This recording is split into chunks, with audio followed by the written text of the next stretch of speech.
Morning students. आज दिनांक 31 जुलाई 2020, विषय संस्कृत, कक्षा अष्टम, तृतीय पाठ डीजी भारत में चल रहा था आपका। डीजी भारत में अब तक आपने जो है वो इसके हिंदी अनुवाद आप कर चुके हैं पाठ का। उसके अलावा कल आपने जो है हिंदी अनुवाद करने के पश्चात शब्दार्थ किए थे और आज हम इनके प्रश्न उत्तर करने जा रहे हैं। तो देखिए, सबसे पहले प्रश्न संख्या 1। प्रश्न करने से पूर्व हम थोड़ी सी बात कर लेते हैं इसके विषय में, हमने क्या पढ़ा, थोड़ा रिकेप देख लेते हैं। तो रिकेप में आपने देखिए कि आपने पढ़ा था कि आज संपूर्ण विश्व में डिजिटल इंडिया नाम की चर्चा सुनी जाती है। इस डिजिटल भारत का क्या अर्थ है, यह जानने के लिए मन में कई तरह की जिज्ञासा उत्पन्न होती है। काल परिवर्तन के साथ अर्थात समय परिवर्तन के साथ मानव की आवश्यकताओं में भी परिवर्तन हुए हैं। प्राचीन काल के विज्ञान को आदान प्रदान करने के लिए मौखिक भाषा का प्रयोग किया जाता था, अर्थात कि मौखिक रूप से ही किसी बात को कहा जाता था और मौखिक रूप से सुनकर और उसको सीखा जाता था। विद्या भी जो थी वो श्रुति परंपरा के द्वारा ग्रहण होती थी, सुन लिया, उसको ग्रहण कर लिया और वो सीख लिया। उसके पश्चात उसके बाद धीरे धीरे ताम्रपत्र और भोजपत्र पर लेखन कार्य प्रारंभ हुआ। समय परिवर्तन के साथ कागज और लेखनी के आविष्कार से सभी अपने मन के भावों को कागज पर लेखनी के द्वारा लिखना प्रारंभ हो गए। उसके पश्चात टंकण यंत्र अर्थात कि टाइपराइटर के आविष्कार से तो लिखित सामग्री को सुरक्षित भी रखा जाने लगा। आज सभी कार्य कंप्यूटर यंत्र के द्वारा पूर्ण हो जाते हैं। समाचार पत्र पत्रिकाएं, पुस्तकें इत्यादि कंप्यूटर के द्वारा पढ़ी और लिखी जाती हैं। कागज उद्योग में वृक्षों के उपयोग के कारण वृक्षों को काटा जाने लगा, किंतु कंप्यूटर के अधिक से अधिक प्रयोग से वृक्षों को कटने से भी जो है बचाया जा सकता है या कम किया जा सकेगा, ऐसा विश्वास है। इस प्रकार पर्यावरण की सुरक्षा की दिशा में कंप्यूटर एक महान उपकार होगा। फिर आपने पढ़ा कि आज वर्तमान समय में बाजार से यदि आपको कोई वस्तु खरीदनी हो तो उसके लिए रुपयों की आवश्यकता नहीं है। डेबिट और क्रेडिट कार्ड ने आज सभी जगह पर रुपए का स्थान ग्रहण कर लिया है। बैंक में भी सभी कार्य कंप्यूटर के द्वारा संपन्न होते हैं। विभिन्न प्रकार की एप्लीकेशन के द्वारा आज वर्तमान समय में कैशलेस ट्रांजैक्शन शुरू हो चुका है, जिसके अंदर आपको अपने पास में पैसा होना अनिवार्य नहीं है। कहीं पर भी यात्रा करनी हो, चाहे रेल यान टिकट हो चाहे वायु यान टिकट हो, उसकी भी अनिवार्यता नहीं है।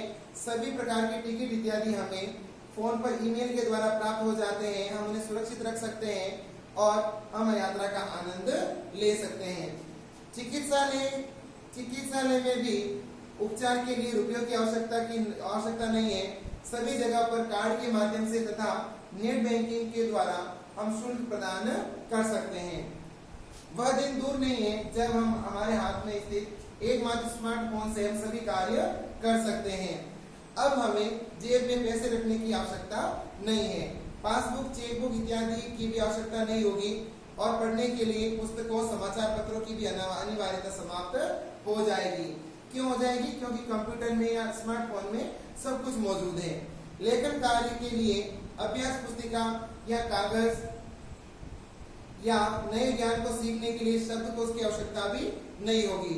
अपरिचित मार्ग ढूंढने के लिए मार्गदर्शक की या मानचित्र की आवश्यकता नहीं है, क्योंकि स्मार्टफोन में आजकल सारी फैसिलिटीज हैं जिसके द्वारा आप एक स्थान पर खड़े रहकर किसी भी स्थान का पता लगा सकते हैं।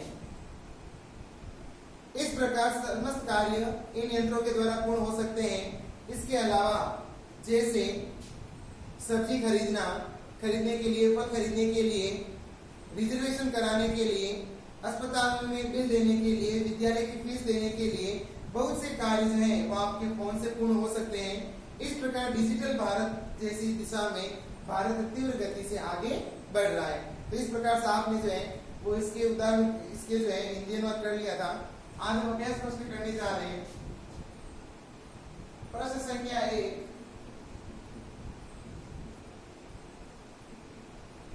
अधोलिखित का नाम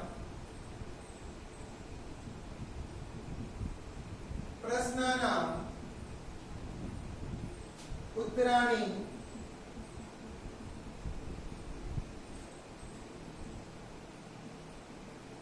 एक पदेन लिखत। नीचे लिखे गए प्रश्नों के उत्तर एक पद में लिखिए। जैसे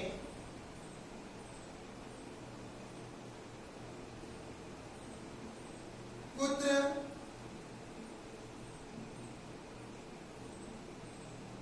डिजिटल इंडिया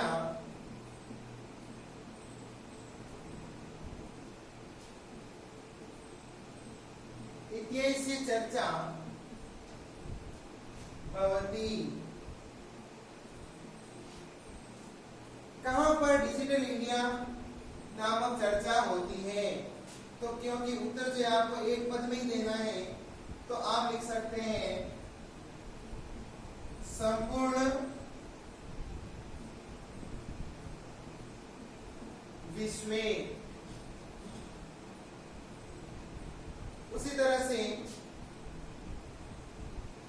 केन सह मानवस्य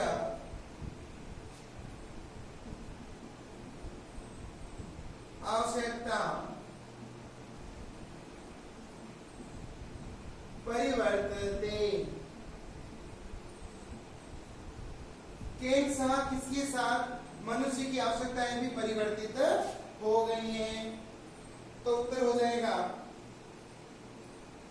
काल परिवर्तने, समय परिवर्तन के साथ। ग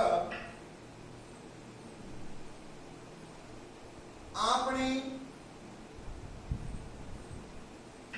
वस्तुना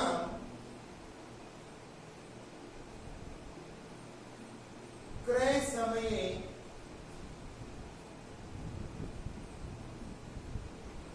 केषां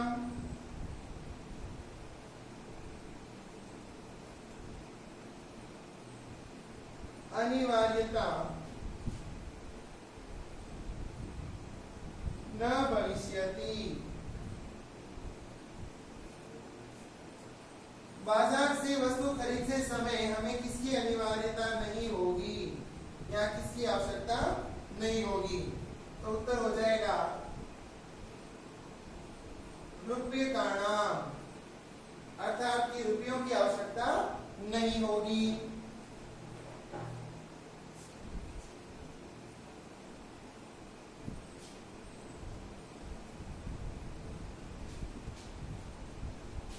आगे देखिए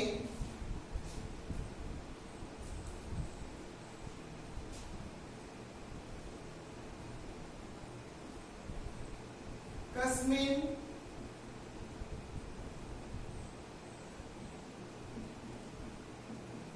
उद्योगे वृक्षाः उपयुज्यन्ते। किस उद्योग में वृक्षों का उपयोग किया जाता है? तो उत्तर हो जाएगा करगद उद्योगे।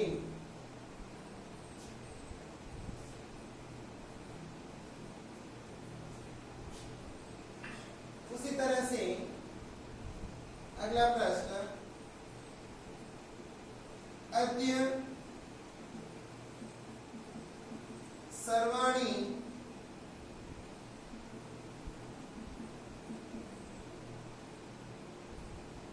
कार्याणि केन साधितानि भवन्ति। आज सभी कार्य किससे पूर्ण होते हैं? उत्तर हो जाएगा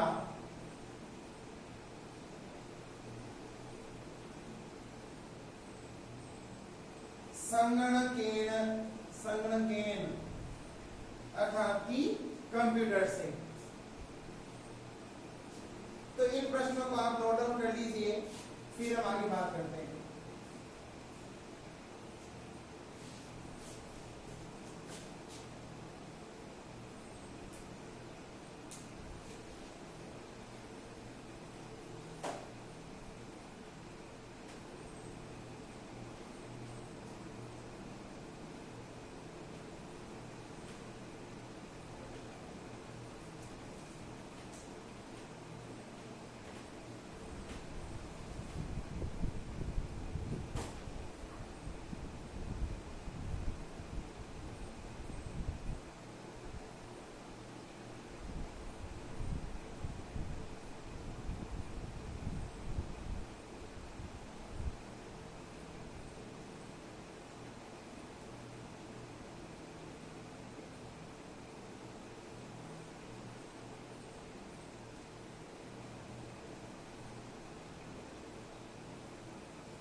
देखिए अगला प्रश्न,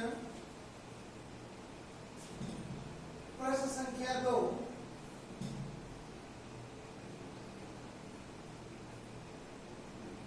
अधो लिखितान् प्रश्नान्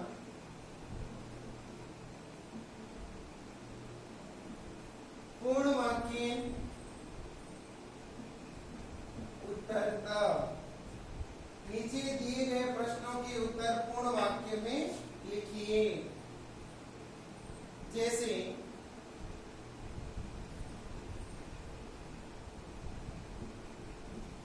प्राचीन काले कथम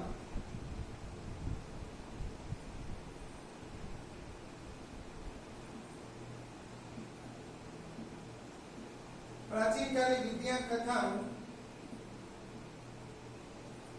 गृह्यते स्म। प्राचीन काल में किसके द्वारा विद्या ग्रहण की जाती थी?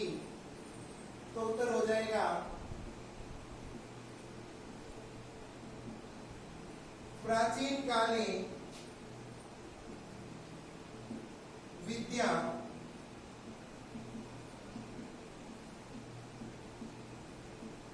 श्रुति परंपरया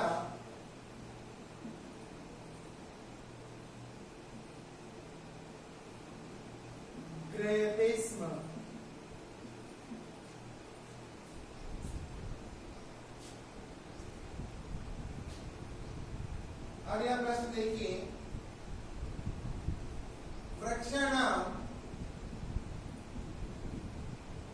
कर्तनं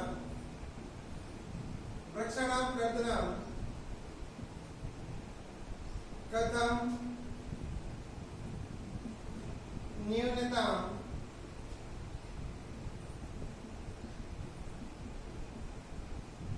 ज्ञास्यति। वृक्षों का कर्तन अर्थात कि कटाव किससे कम हो सकता है? तो उत्तर हो जाएगा वृक्षाणां कर्तनं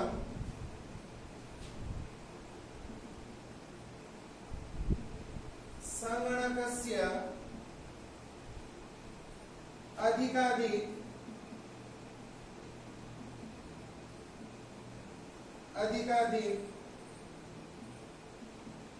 प्रयोगेण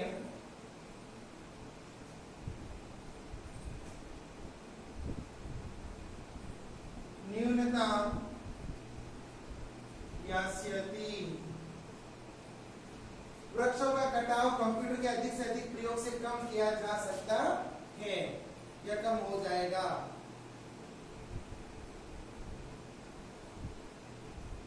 ग चिकित्सालय कस्य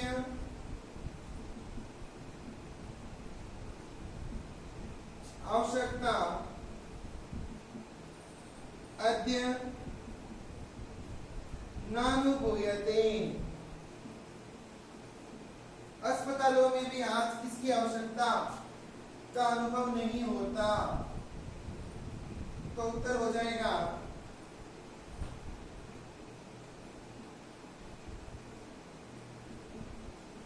चिकित्सालय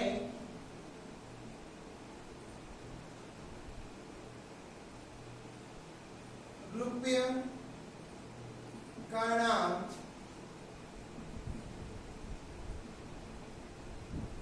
आवश्यकता अद्य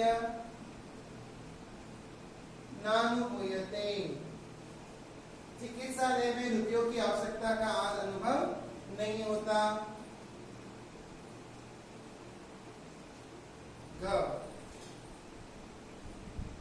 वयं कस्यां दिशि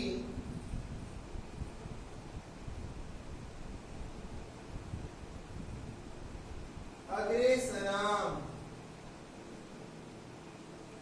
हम सभी आज किस दिशा में आगे बढ़ रहे हैं? तो उत्तर हो जाएगा वयं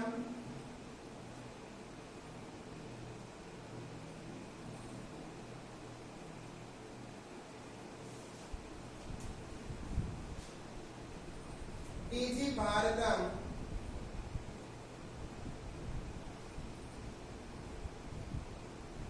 दिशि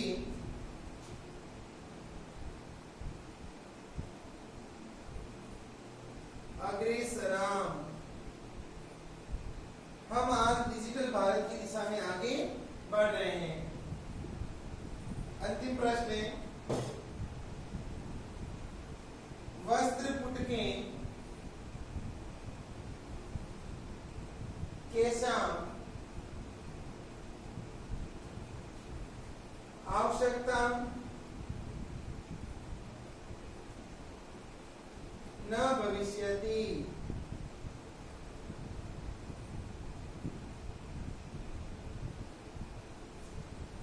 जेब में आज किसकी रुपयों की आवश्यकता नहीं है? तो उत्तर हो जाएगा वस्त्र पुटकें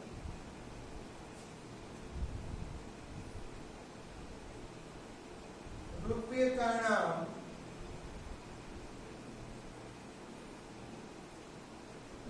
आवश्यकता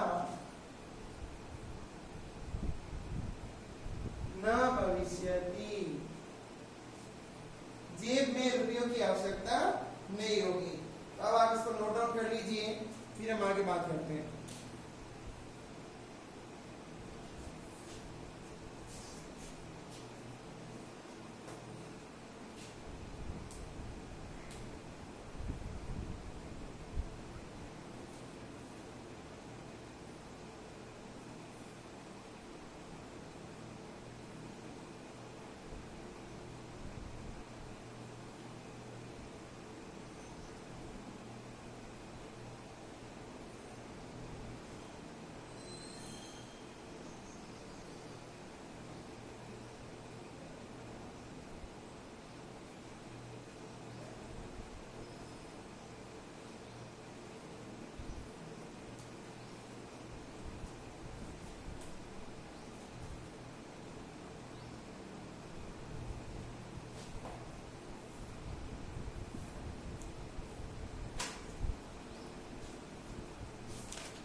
आज का होम असाइनमेंट देख लीजिए।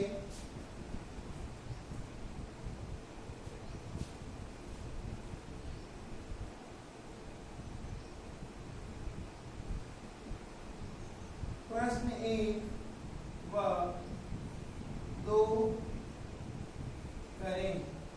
ये कार्य जो है आपको अपनी उत्तर पुस्तिका में आज की डेट मेंशन करके और यह कार्य सुंदर लिखावट में पूर्ण करना है। धन्यवाद।